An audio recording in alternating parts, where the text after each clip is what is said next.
Al recopilar material sobre el maníaco en Siberia, descubrí una historia misteriosa y oscura sobre el maníaco de Barnaul. Esta historia sorprende por el lugar de desaparición de las víctimas y la muerte del sospechoso principal. Pero comenzaré desde el principio, más precisamente, desde el lugar más ruidoso de esta historia. Fue el verano del año 2000 cuando desaparecieron 5 estudiantes de la Universidad de Tecnología de Almaty y a finales de junio del mismo año desapareció la joven de 16 años, Yulia Tekhtieva. Simplemente entró al edificio del instituto y nadie la volvió a ver.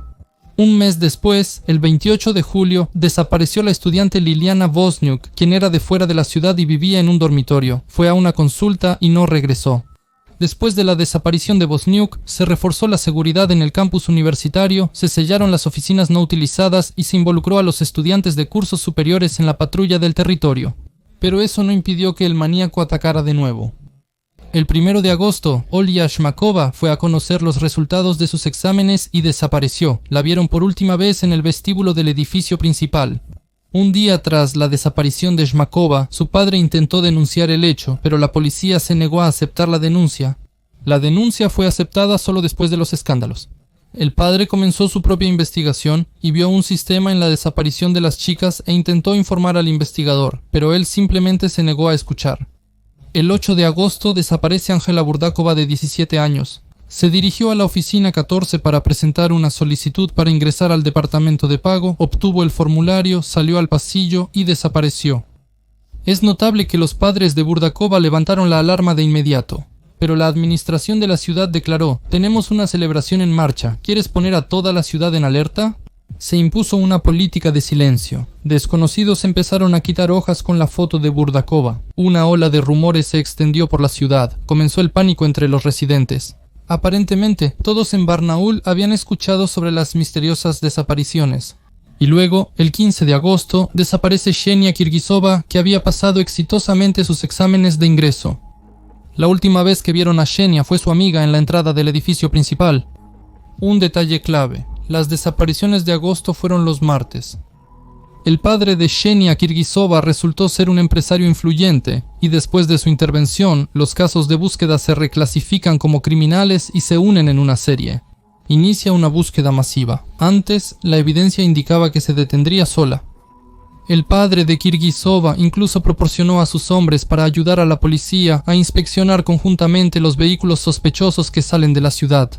Pero el tiempo se había perdido. Las orientaciones sobre los desaparecidos recién comenzaron a aparecer en la policía a finales de agosto. La gente de Kirguisova buscó en las estaciones de tren, puestos de control y policía de tráfico de Barnaul y ciudades cercanas, pero no encontró ninguna orientación. La policía no buscó a las chicas. Un hecho sorprendente: los padres y la comunidad imprimieron folletos por su cuenta, y los teléfonos que la policía dio para recibir información del público no funcionaban. Había una versión de que las chicas fueron enviadas a la esclavitud sexual. Se enviaron solicitudes a los países vecinos, pero todo en vano. A principios de septiembre, cerca del pueblo de Yuzhny, se encontró la ropa de Kirguisova. La ropa estaba rasgada en los bolsillos. Se halló un esquema universitario y un certificado estudiantil. Las pertenencias de la víctima estaban esparcidas y rasgadas, aparentemente las llevaba puestas. El cuaderno colgaba de una rama a 1 metro del suelo, aumentando la posibilidad de hallar a la chica con vida. Pero lo más interesante estaba por venir. Al inspeccionar el pueblo del sur, los buscadores descubrieron 5 tumbas frescas en el cementerio local. Las pistas parecían acercarse a resolver el misterio, pero las tumbas estaban vacías. Los residentes locales desconocían su origen. El maníaco estaba jugando con la investigación. Resalta este momento que demuestra la astucia y perversidad del maníaco. La investigación comenzó con los sectarios mentalmente enfermos, pero esta pista no llevó a nada. Las búsquedas a gran escala revelaron hallazgos como los cráneos de monjas reprimidas en los años 1920, extremidades amputadas, no enterradas por los empleados del depósito de cadáveres local. Barnaul se sumergió en el miedo paralizante, pero entonces ocurre un hallazgo aterrador. No muy lejos del pueblo de Buranovo se encontraron restos humanos. Lo notable es que el lugar del descubrimiento de los restos era bien conocido tanto por los residentes locales como por las autoridades de la ley. En 1998, en un lugar de ratas y ratones, se encontró el cadáver de una chica desconocida. En 1999, Allí también encontraron el cuerpo de Svetlana Oparina, que había desaparecido. Era una estudiante de ALGTU, se fue a la universidad y desapareció. Notemos que ya tenemos a una estudiante desaparecida y tenemos el lugar donde fue encontrada y otra chica desconocida. Considerando todo, la investigación ignora estos matices y detalles. En general, es una negligencia habitual. Así que, los restos encontrados en el ratón pertenecían a Anzela Burdakova. Se desplegaron grandes fuerzas para peinar los alrededores de Buranov. Se involucraron a más de 200 militares a quienes se les prometió permisos por los hallazgos. Esto jugó su papel. A 6 kilómetros comenzaron a encontrar objetos femeninos y se encontraron restos de Ksenia Kirgisova. Luego encontraron el cuerpo de Oli Shmakova. El último encontró restos de Yuli Tektiekova. Los exámenes forenses de los restos no revelaron nada. Se realizó un perfil psicológico del maníaco. Para la investigación se involucraron psiquiatras. El maníaco, de entre 35 y 40 años, tenía familia e hijos y la habilidad de desaparecer con frecuencia sin generar sospechas. El maníaco tenía un automóvil. Es notable que, casi inmediatamente después de procesar la versión, la universidad intentó eximirse de toda responsabilidad y complicidad en los secuestros. Es una lástima. El problema es que es un objeto arquitectónico muy complejo, con 10 edificios conectados por pasajes oscuros, un colector común, edificios de servicios. Había 54 salidas, con solo 4 custodiadas por guardias. El rector de hoy declaró que la policía lo había revisado todo estaba bien, aunque no estaba bien. La investigación reveló profesores corruptos que se aprovechaban de las estudiantes y otros múltiples vicios. La madre de Julia Tektekova recordó que su hija describía la universidad como un lugar oscuro donde era fácil perderse. Se indica que la universidad ahorraba electricidad, sobre todo al transitar entre edificios. También se destaca un muy buen sistema de ventilación en los sótanos. Los olores no se quedan allí. Posición interesante de la universidad. Hasta el 15 de agosto no se llevó a cabo ninguna prevención de robos. El 2 de agosto hubo una celebración oficial de los presupuestarios y ni siquiera se anunció que las chicas estaban desapareciendo. Se descubrió que antes de la inspección policial con perros en la universidad hubo un incendio en una oficina. Al día siguiente, se eliminaron las consecuencias y el personal universitario encubrió meticulosamente el incidente. Incluso apareció una pista israelí en el caso. Alguien llamó al padre de Shmakova, se presentó como de Israel, dio el apellido Cherny Ivan y afirmó que la chica está aquí, en Israel. Finalmente se estableció que Cherny Ivan realmente existe y vive en Israel, pero no llamó al padre de Shmakova, y sus datos están en las guías telefónicas en Israel. Posiblemente fue un astuto engaño de un maníaco para desviar la atención. Nadie siguió este hilo. Podrían haber intentado averiguar quién viajó desde Barnaul a Israel y tratar de identificar al maníaco. La investigación reveló que la llamada era internacional. Se encontró un testigo que vio a un hombre alto y fuertemente construido acercarse a su hija y preguntar a dónde iba. Ella respondió que iba a Humanidades y el hombre dijo que no era por aquí. Permítame guiarla. La hija llamó a su madre y los tres fueron a otro edificio. Siguiendo a la madre, caminaron por un oscuro pasillo semisubterráneo sin encontrarse con nadie. A mitad de camino, el hombre preguntó si necesitaban guías y les proporcionó una guía. Luego, la madre dijo que su marido los estaba esperando y el extraño hombre rápidamente los llevó de vuelta al edificio principal. Notamos que claramente era un empleado de la universidad, tenía guías y se movía con facilidad por los laberintos de la universidad. Además de las 5 víctimas desaparecidas en el verano de 2000 y 2 chicas, hubo más víctimas, lo cual es sorprendente. El 14 de julio desapareció la madre de la estudiante de la Universidad Agraria, Natalia Mijailukova, Valentina Mijailukova. El martes 17 de julio, la madre de una de las estudiantes del Instituto de Cultura de Altai, Nina Shakirova, fue a conocer los resultados de los exámenes y desapareció. En Brag, donde se encontraron los cuerpos de Burdakova y Kirgisova, también hallaron el cráneo de Tubinka, quien ingresó a la ALTG en 1999 y se contó entre los desaparecidos sin dejar rastro. Cerca de allí hallaron zapatos que, según los reportes, eran de Valentina Mijailukova. Un cazador local informó a la policía sobre un cadáver en ropa interior en Brag durante el invierno, sin más detalles.